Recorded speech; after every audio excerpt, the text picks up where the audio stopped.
Good morning. It is another day of working in the shop, and today we are working on Sweet Caroline. We could get it completely stripped down. It's just too hot outside. Now it doesn't roll, so we can't get the spud truck back in until we make this a roller. My goal today is to make this car a roller. When Matt first began taking calls for off-road recoveries around 2009, the odds were not in his favor. He did not have the powerful rigs or long cables that later made his work look smooth and professional. Instead, he had to drag cable extensions through thick sand, pulling them by hand, then walking back to fetch more. Again and again. What should have been short jobs turned into long battles, testing the patience of his team and the strength of his machines. Every recovery felt like a marathon with sweat, exhaustion, and endless trial and error. The desert itself was unforgiving. In places like Sand Hollow, where the sun baked the ground and the sand swallowed vehicles whole, pulling out a stuck car was never easy. Clients often faced huge bills, sometimes several hundred or even over $1,000. Yet despite the high charges, Matt himself did not always come out ahead. The costs of fuel, equipment wear, and the risk of damaging his rigs often outweighed what he earned. Many times he gave discounts to help stranded drivers, but this generosity left him struggling to balance his books. It was a constant fight between wanting to help and needing to survive. On more than one occasion, the rescuer himself became the one in need of saving. Matt's vehicles would get stuck in deep sand or mud, forcing him to perform self-rescues that were as exhausting as the original jobs. In the process, rigs broke, ropes snapped, and parts wore out faster than he could replace them.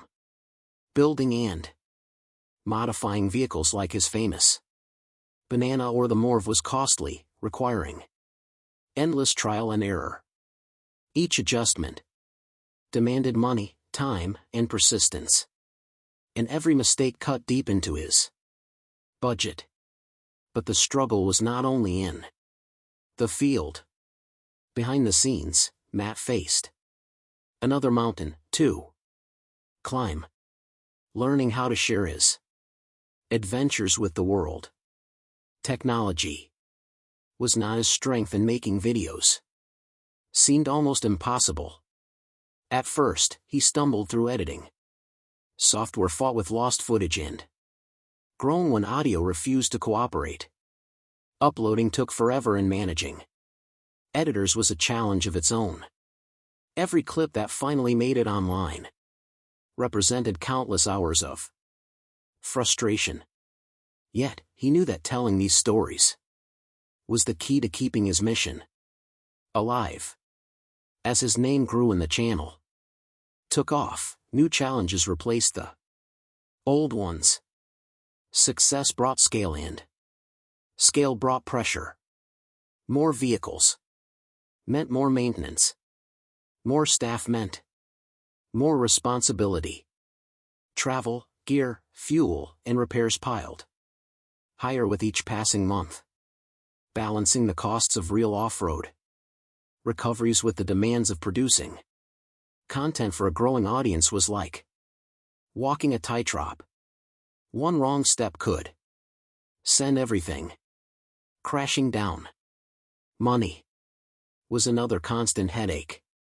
Payment disputes with insurance companies, especially delays or underpayments, pushed him into difficult corners. In some cases, large recoveries like trucks or RVs left him with far less compensation than the effort required. Losing money on tough jobs became a familiar pain. Each time it happened, the temptation to find new ways of bringing in revenue grew stronger, adding more weight to his shoulders.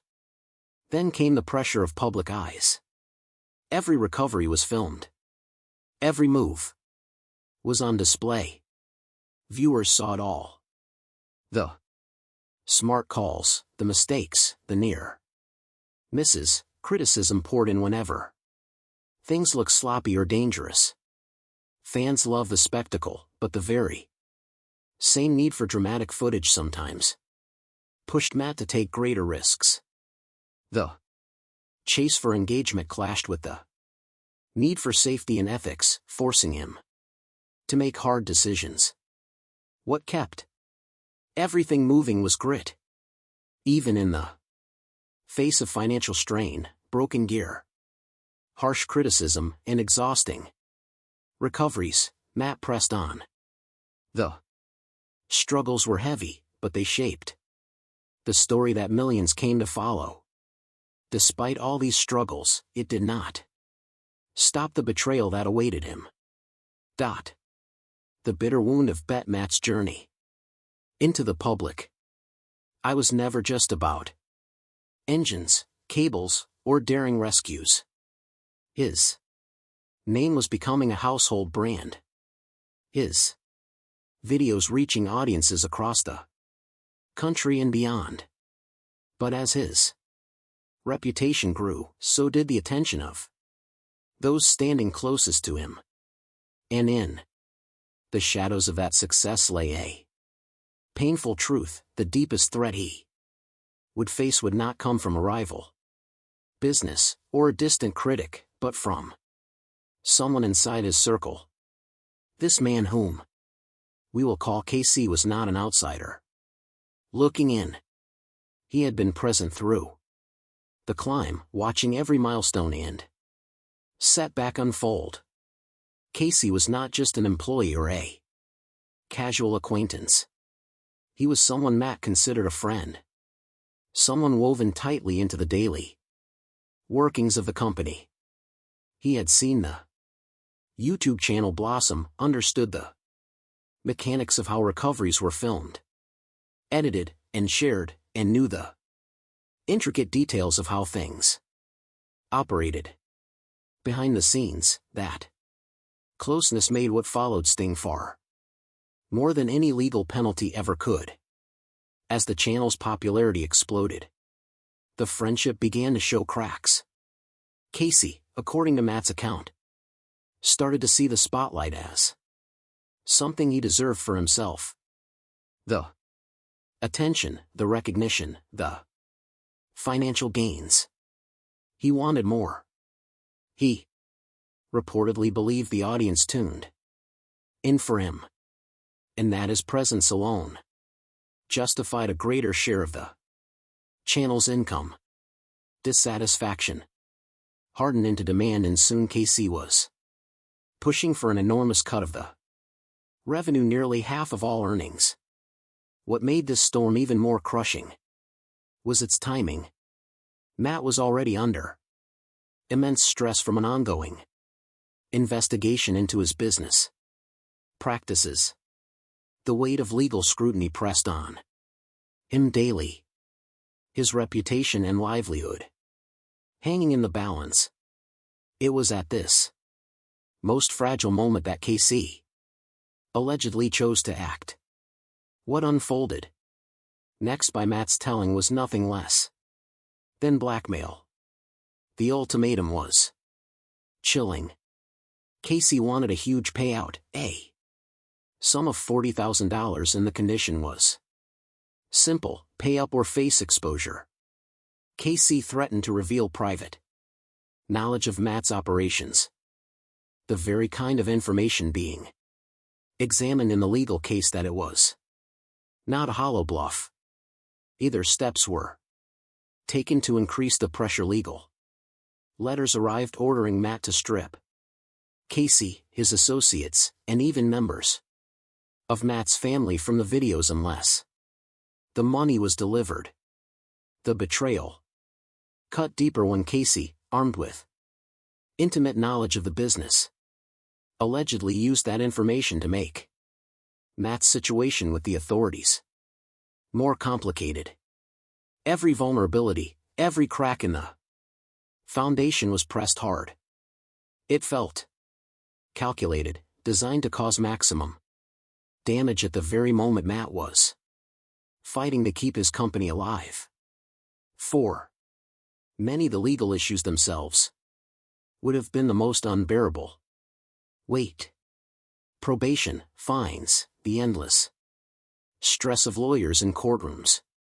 But for Matt, the most devastating blow was realizing that a trusted companion had turned against him.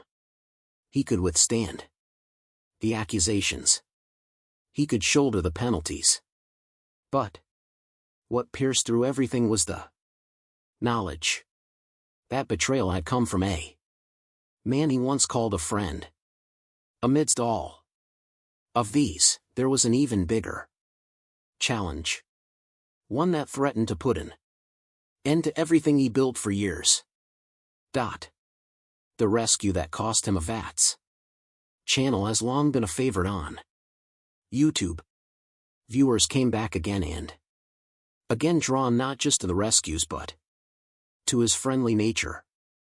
He seemed like the kind of person who could turn even the hardest job into an adventure. Families on vacation who found themselves buried in sand or trapped in rocks often ended their stories smiling. Thanks to Matt, to his audience, he was not only a rescuer of vehicles, but someone who gave people relief in moments of panic. But in the year 2021, the image of that smiling hero collided with something very different. Matt was suddenly facing criminal charges in the state of Utah. The man admired for saving others was now himself under the weight of a felony accusation. It was shocking news for his supporters, who had only ever seen him as a figure of generosity and goodwill. The case against him was serious. A felony charge can end with time in prison, and it has the power to stain a person's name permanently. For someone whose entire career rested on trust and reputation, it was devastating. To understand what happened, you have to look back before the cameras and the subscribers. Long before YouTube fame, Matt operated a normal towing company called Winder Towing. Through that company, he had a contract with the American Automobile Association. This arrangement worked smoothly for ordinary breakdowns, dead batteries, flat tires, and cars that simply needed to be hauled from one spot to another. But Matt's specialty was never the ordinary. His true calling was the impossible. Rescues out in deserts, dunes, and rocky trails. The trouble began because these demanding recoveries were nothing like a simple roadside tow. They involved specialized gear, multiple vehicles, and hours of dangerous labor. The standard insurance forms never accounted for that kind of operation. Prosecutors argued that Matt's company submitted claims for jobs that did not qualify under the contract. They pointed to more than $15,000 billed in ways the association would not have approved. From their perspective, it was deliberate dishonesty. They believed he knowingly used customer membership details to get reimbursements that should not have been paid. Matt's view, however, was entirely different. He believed that every dollar claimed matched real work done in real situations. He was rescuing stranded people, protecting their trips from disaster, and preventing them from being crushed with massive surprise bills. If the company refused to reimburse those rescues, the customers would have been left paying thousands of dollars themselves. He saw his actions not as deception but as compassion, bending rigid rules to shield ordinary families from financial ruin. Still, the law does not always bend for compassion. With the felony charge hanging over him, Matt was left facing a trial that could drain his savings and damage everything he had built. After months of